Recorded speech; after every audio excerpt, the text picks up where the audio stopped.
నేను నేను కోరుకునేవన్నీ చేస్తామని చెప్పారండి.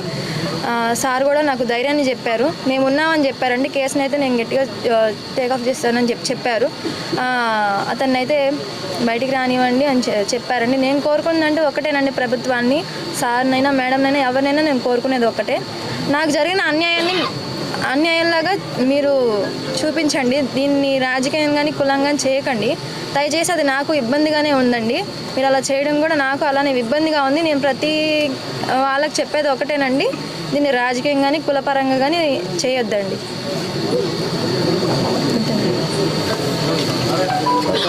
కంపల్సరీగా అయిన వైద్యం గురించి ఆయన ప్రతి ఖర్చుని కూడా గవర్నమెంటే భరుస్తుందండి.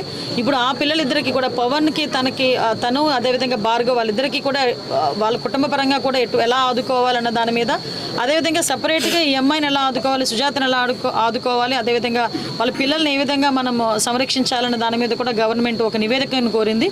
ఈరోజు కలెక్టర్ గారు, నారాయణ గారు, అదేవిధంగా నేను, మా బుల్సిటి శ్రీని గారు అందరం కలిపి ఒక నివేదిక ఇవ్వబోతున్నాం. ఆ నివేదిక ఆధారంగా గౌరవ ముఖ్యమంత్రి గారు వీళ్ళకి కాంపెన్సేషన్ కానీ ప్రభుత్వ ఆర్థిక సహాయాలు అన్నీ కూడా అనౌన్స్ చేస్తారు. Thank you.